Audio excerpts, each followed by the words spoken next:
Okay, so good day, everyone. So for today, we're going to have a discussions of uh, telecommunication, the internet, and the wireless technology.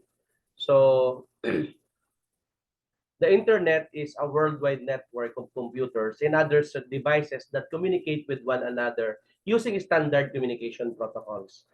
It allows a user to access and share information, communicate with one another, and make online purchases. No, so the internet has evolved into an indispensable tool for communication, commerce, education, entertainment, and social networking. So the use of radio waves or other electromagnetic waves to transmit information without the use of physical wire or cables is referred to as wireless technology.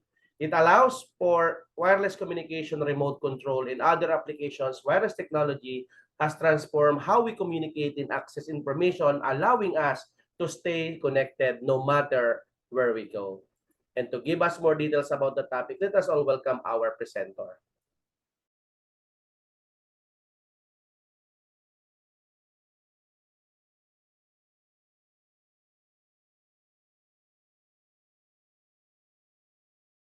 Okay, go Afternoon, ahead. sir, and good afternoon, classmates. Today I am going to discuss the continuation of Chapter 7, the telecommunications, the internet, and the wireless technology. Good afternoon.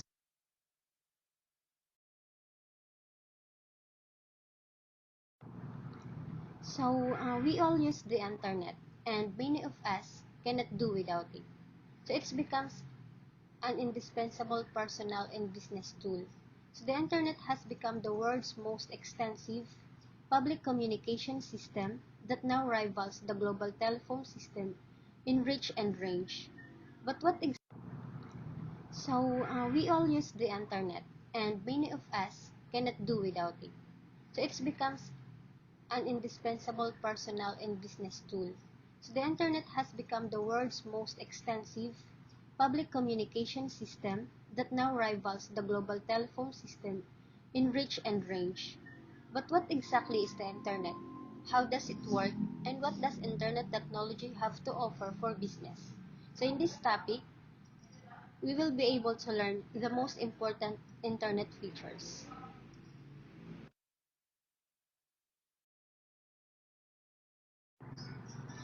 So the internet has become the world's most extensive public communication system that now rivals the global telephone system in reach and range. It is also the world's largest implementation of client or server computing and internet working, linking millions of individuals' networks all over the world.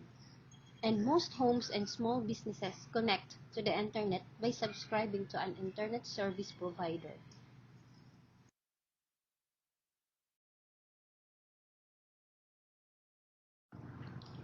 An Internet Service Provider or the ISP. It is a commercial organization with a permanent connection to the Internet that sells temporary connections to retail subscribers. An Internet Service Provider is a business or an organization that provides Internet connections for its customers or members by enabling data transmission between computers in workplaces or homes and other computers on the Internet. So in most populated areas, these data transmissions take place through physical cables or wires. On the other hand, customers who reside or work in remote locations or who are on the road a lot may be served using wireless data transmission. And the example of this internet service provider are Globe Telecoms, the Smart, and also the Converge and the AT&T. An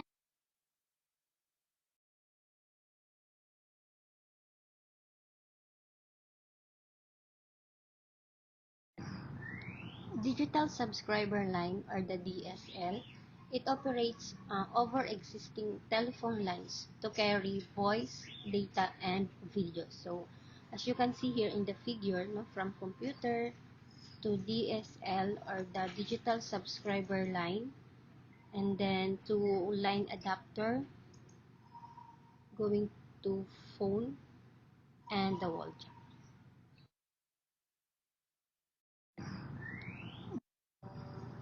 Next is the cable internet connections. It provided by cable television vendors use digital cable coaxial lines to deliver high-speed internet access to homes and businesses. So, familiar tayo dito ay nakikita natin ito mostly sa office or sa bahay, no? To travel the internet faster.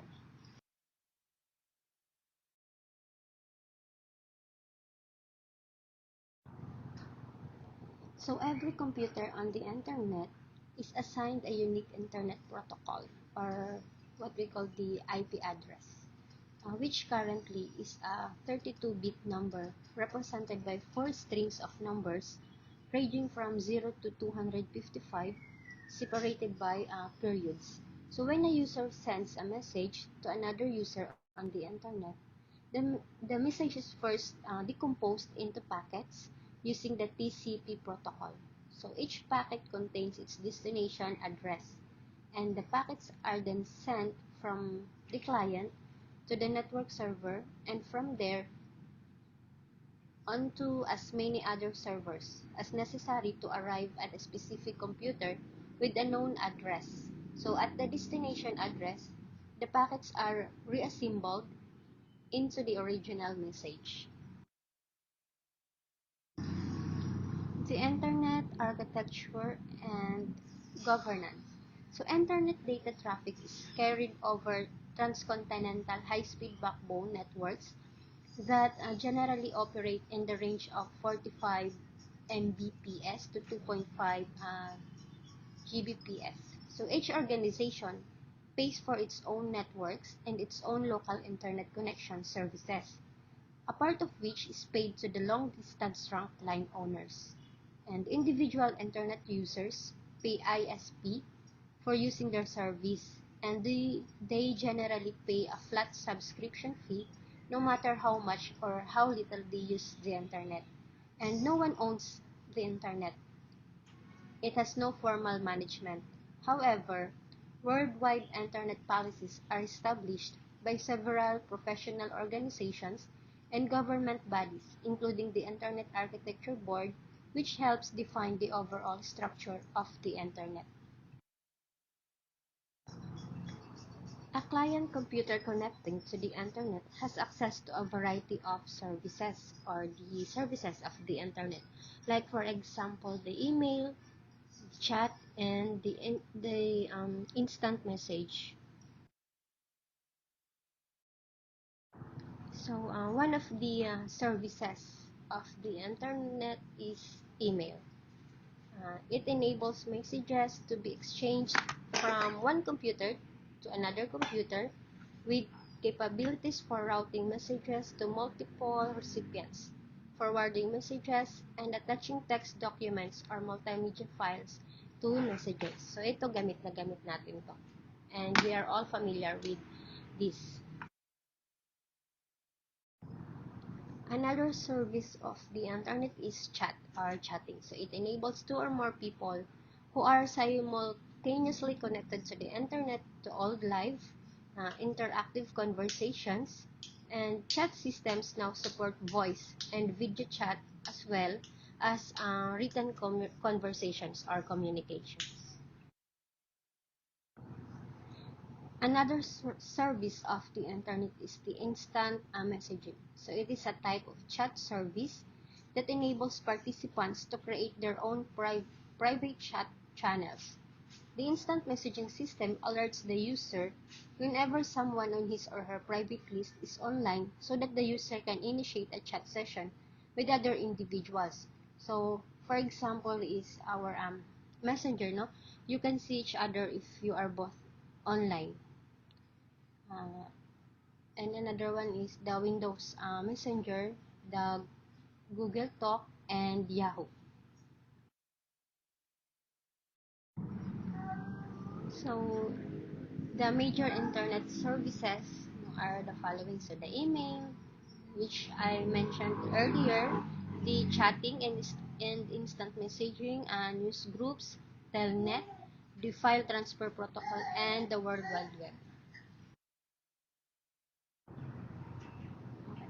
So next topic is the web. So it is the most popular internet service. It's a system with universally accepted standards for storing, retrieving, formatting, and displaying information using a client or server architecture. And website is a collection of web pages linked to a home page, and millions of people of all ages use the web. The hypertext. Web pages are based on standard hypertext markup language or the HTML, which formats documents and incorporates dynamic links to other documents and pictures stored in the same or remote computer. Web pages are accessible through the internet because web browser software operating your computer can request web pages stored on an internet host server using the Hypertext Transfer Protocol or the HTTP. And this Hypertext Transfer Protocol is the communications standard used to transfer pages on the web. For example, when we type a web address in our browser, such as http colon www.sec.gov, and your browser sends an http request to the sec.gov server requesting the homepage of sec.gov. So it is also the first set of letters at the start of every web address, followed by the domain name, which specifies the organization server computer that is storing the documents. Next is the web servers. Web servers is a software for locating and managing stored web pages. It locates the web pages requested by a user on the computer where they are stored and delivers the web pages for the user's computer. Server applications usually run on the dedicated computers, although they can all reside on a single computer in a small organizations. And the most web server in use today is the HTTP server, which controls 65% of the market. Next is the search engines. So it attempts to solve the problem of finding useful information on the web nearly instantly, and arguably they are the killer app of the internet era. And there are different search engines in the world, but the vast majority of search results are supplied by Google, Yahoo, and Microsoft. And as you can see here in the figure, the top web search engines. So 78% uses Google.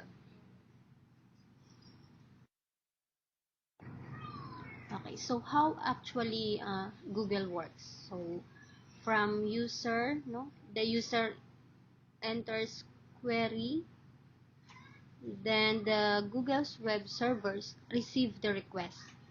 Google users over 900,000 pieces linked together and connected to the internet to handle the incoming request and produce the results. Then the request is sent to Google's index servers that describe which pages contain the keywords matching the query and where those pages are stored on the document servers. And then using the PageRank software, the system measures the importance or popularity of each page by solving an equation with more than 500 million variables and 2 billion terms. So these are likely the best pages for the query. Next is the small text summaries are prepared for each web page. Then the results delivered to user. So 10 to a page. So that's how Google works. Uh, Marami siyang pagdadaanan pero minuto lang pwedeng may result ka na. The mobile search. So with the growth of mobile smartphones and tablet computers, and with about 122 million Americans, no, but not only Americans, but all the users all over the world accessing the internet through mobile devices. So the nature of e-commerce and search is of course changing. And mobile search now makes up about 30% of all searches in that's in the year 2012. So how much more this year? And according to Google, it will expand rapidly in the next few years. So example of mobile search is the search engine marketing. So it is the major advertising platforms and shopping tools by offering. Because search engine marketing is so effective and companies seek to optimize their websites for search engine recognition. So the better optimized the page is, the higher a ranking it will achieve in search engine results listing. Another example is the search engine optimization, or the SEO. It is the process of improving the quality and volume of web traffic to a website by employing a series of techniques that help a website achieve a higher ranking with the major search engines when certain keywords and phrases are put in the search field. Next is the social search. So social search is an effort to provide fewer, more relevant and trustworthy search results based on a person's networks of social contacts. So in contrast to the top search engines that use a mathematical algorithm to find pages that satisfy your query.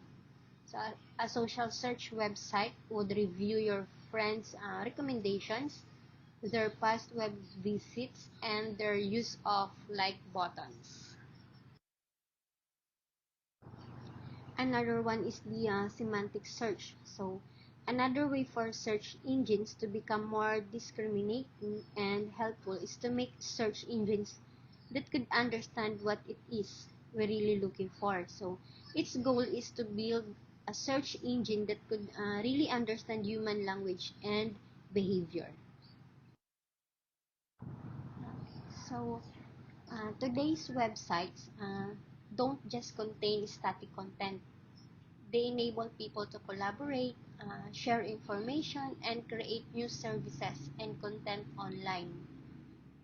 And these second generation interactive internet-based services are called the Web 2.0. And the Web 2.0 has four defining features: the interactivity, real-time user control, the social participation or sharing, and the user-generated content. And the example of Web 2.0 are blog, no? The popular term for a web blog, and it is a personal website that typically contains a series of chronological entries by its author and links to related web pages. So it may include the blog roll, no, or the collection of links to other blogs. Also, there is the microblogging. No? It is used in Twitter. It is a type of blog that features a short post of 140 characters or less. Another one is the blogosphere, no? That the totality of blog-related websites. And another example is the social networking. So it enables users to build communities of friends and professional colleagues. Members typically create a profile, a web page for posting photos, videos, MP3 files, and text, and then share these profiles with other on the service identified as their friends or contacts. So it is highly interactive, offer real-time user control, rely on a user-generated content, and are broadly based on social participation and sharing of content and opinions. And the example of this are the Facebook and Twitter.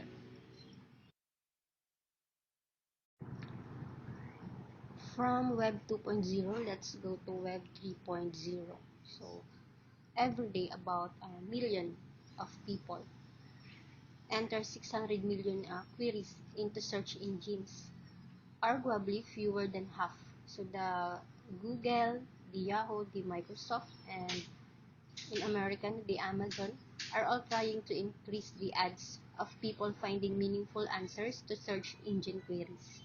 So to a large extent, the future of the web involves developing techniques to make searching the 400 billion public web pages more productive and meaningful for ordinary people. So the Web 1.0 solved the problem of obtaining access to information, while the Web 2.0 solved the problem of sharing that information with others and building new web experiences. So here in Web 3.0, it is the promise of a future web where all this digital information, all these contacts can be woven together into a single meaningful experience. And sometimes this referred to as the semantic web.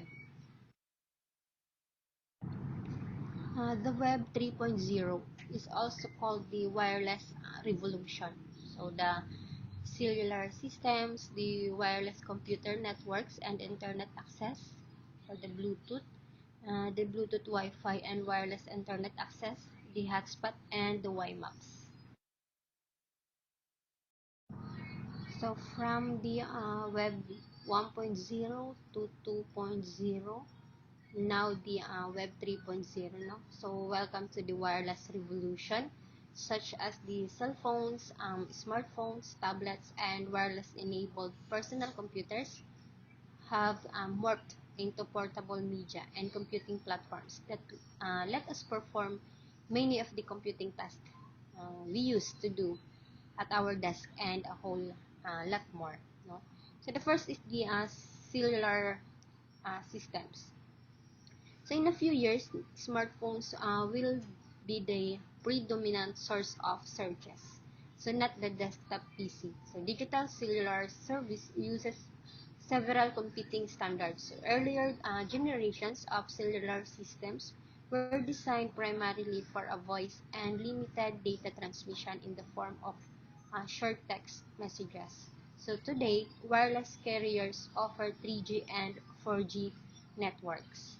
So if you have a laptop computer, uh, you might be able to use it to access the internet as you move from room to room in your home or dorm or table to table in uh, your office or in the library, for example. And then an array of technologies provides high-speed wireless access to the internet, no, for PCs and other wireless handheld devices as well as for cell phones. So these new high-speed services have extended the internet access to numerous locations that could not be covered by traditional wired internet services. So another one is the Bluetooth. So it is the popular name for the 802.15 wireless networking standard, which is useful for creating small personal area networks and the wireless phones, pagers, computers, printers, no, and computing devices. We now use Bluetooth to communicate with each other and even operate each other without direct user interventions. Another one is the Wi-Fi and wireless internet access. So the 802.11 set of standards of wireless internet access is also known as the Wi-Fi. So the most popular use for Wi-Fi today is for high-speed wireless internet service. And this instance, the access point plugs into an internet connections, which could come from a cable service or the DSL telephone service, or the computer within range of the access point, use it to link wirelessly to the internet. So another one is the hotspots. So it is typically consists of one or more access point providing wireless internet access in a public place. So some hotspots are free or do not require any additional software to use. Others may require activation and establishment of a user account by providing a credit card number over the web. So another one is the WiMAX. So it stands for Worldwide interoperability for microwave access. So it is the popular term for IEEE, so standard 802.16, and it has a wireless access range up to 31 miles and transmission speed of up to 75 MB. And the WiMAX antennas are powerful enough to beam high-speed internet connections to rooftop antennas of homes and businesses that are miles away. And cellular handsets and laptops with WiMAX capabilities are appearing in the marketplace today. So, the RFID and the wireless sensor networks. So mobile technologies are creating new efficiencies and ways of working throughout the enterprise. So in addition to the wireless system we have just described a while ago, so radio frequency identification systems and wireless sensor networks are having also a major impact. So what is the radio frequency identification, or the RFID? So it provides a powerful technology for tracking the movement of goods throughout the supply chain. So these RFID systems use a tiny tags with embedded microchips containing data about an item and its location to transmit radio signals over a short distance to RFID readers. And the RFID readers then pass the data over a network to a computer for processing. The RFID tag is electronically programmed with information and that can uniquely identify an item plus other information about the item, such as its location, where and when it was made, or the status during the production. And finally, the wireless sensor networks. Wireless sensor networks are networks of interconnected wireless devices that are embedded into the physical environment to provide measurements of many points over large spaces. So these devices have built-in processing, storage, and radio frequency sensors and antennas. So they are linked into an interconnected network that routes the data they capture to a computer for analysis. And these wireless sensor networks are valuable in areas such as monitoring environmental changes, monitoring traffic or military activity, protecting property, efficiently operating and managing machinery and vehicles, also in establishing security perimeters, monitoring supply chain management, or detecting chemical, biological, or radiological material. That ends my report. Thank you for listening.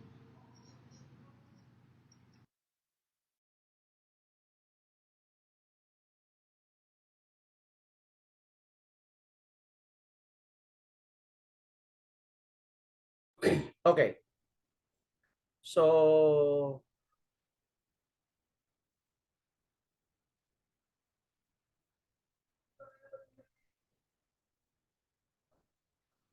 a simple network is made up of two or more computers that are linked together. So computers, network interfaces, a connection medium, network operating system software, and either a hub or a switch are the basic network components. So a large company's network infrastructure includes the traditional phone system, mobile cellular communication, wireless local networks, video conferencing system, a corporate website, intranets, extranets, and a variety of local and wide area networks. So including the internet, the rise of client-server computing, the use of packet switching, and the adoption of transmission control protocol as a universal communication standard for connecting disparate networks and computers, including the network, have all shaped modern networks. So protocol are a set of rules that allow different components of a telecommunication network to communicate with one another.